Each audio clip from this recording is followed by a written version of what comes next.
So one of the people I was interviewing, she said, I'm never gonna tell anybody. I'm not too. You can't just figure it out on its own. Yeah, I want him to figure it out. I'm not here to help you. Help yourself. I like the guy who knows what I like. she also ran into a guy who, after the 6th time, come to find out he has this fetish. Creeping into my bedroom while I'm sleeping, Daddy. They had talked about this maybe a little bit earlier. When he ain't got this far. 1 to 5, how important do you feel it is to discuss your SEXpectations? And at what point do you bring that up? Up there, close to 5. 9. At the beginning, 5.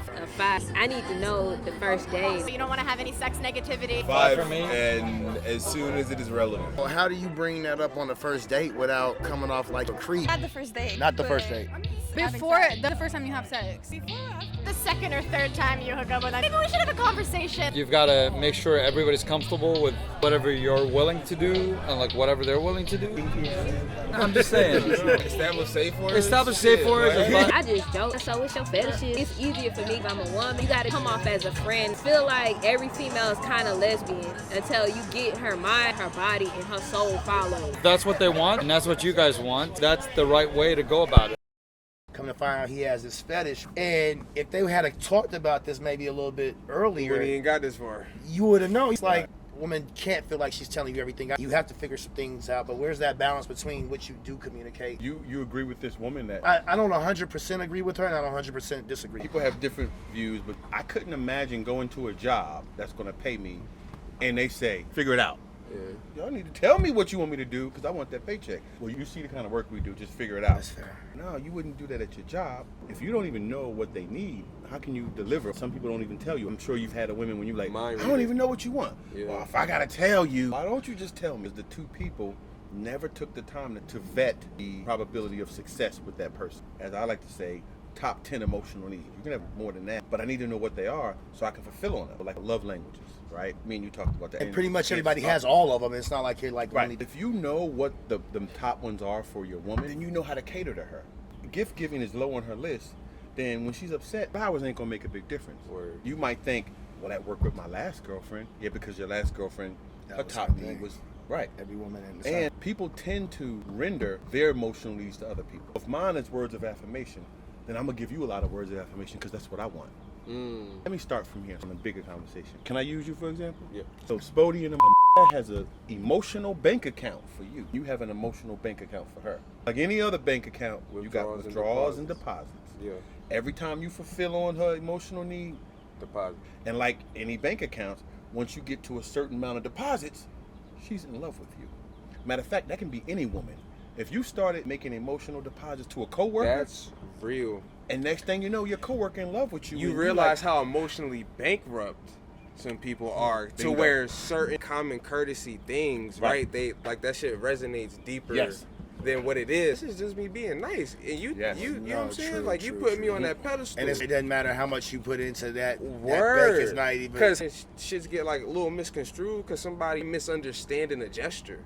Right. Well, here's what part of it is. Say you got a coworker, and her husband is not fulfilling on her emotional needs. He bankrupt, and her needs are words of affirmation, quality time.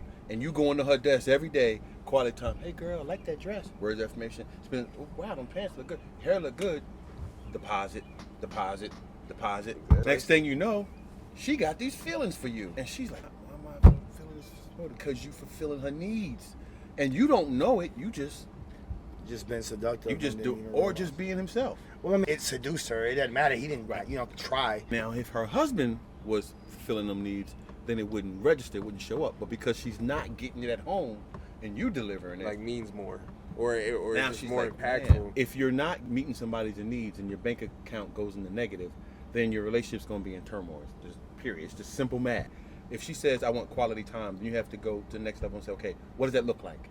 How much quality time? What do you want to do? Like, then you could assess whether or not you can fulfill on it. Yeah. But if you don't know, you out in the dark, you're like, I didn't know you want me to hold your hand. You never told me that. When you have the courage, okay, to sit down and have that level of communication, it creates something, a bond. Like when somebody says, look, I'm going to tell you, I like this kinky stuff. Like for him to tell her that takes some courage. Yeah. Because most people are like, man, I don't want to put that out there right away. She's going to be scared away. I If mean, you got it's that kinda courage, weird, but yeah. it is weird. But if you have enough courage to be honest, look, Fair from enough. day one, just come with the whole truth.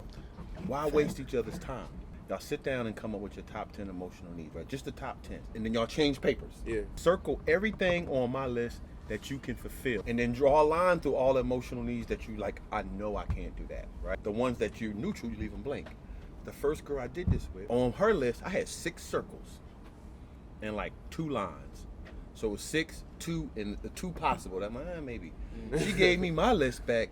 She had 2 circles, okay. 8 lines. 4 lines of nope. And so I'm looking at it like, you only willing to meet 2 of my needs? 4 possibles. 4 no's Niggas though. playing love spades. And these no's was on the top. These was like my top 3. She had no. It was right on paper. It was black and white. I said, we don't need to even waste no more time. You telling me straight up, I'm not gonna meet your needs. Did you still go have a little fun? We still dated a little, but that's on me. But it ended up good. No, it ended up bad. 2 days before my birthday, in Vegas, in a hotel room, in a fetus position, crying by myself alone. Shit. $10,000 lost. She had a gambling addiction that I kept tolerating because the sex was good. So I kept coming back. Sex was great. And I kept, I'll pay the rent, you blew it at the casino, I'll pay it. One day I just got to the point where I was like, man, what are you doing? This ain't going nowhere. You can get good sex anywhere. And I got out, and then I felt bad that I wasted all that time. Not only my time, I wasted her time. Right. When you was talking about context of which people approach relationships, you have people that have the philosophy of soulmate, romanticizing people. I'm gonna meet my soulmate, we're gonna have chemistry, and it's gonna work out, and everything's gonna be, which is kind of not very realistic. Then there's the workmate philosophy. A good relationship is built, it's not discovered. Yeah.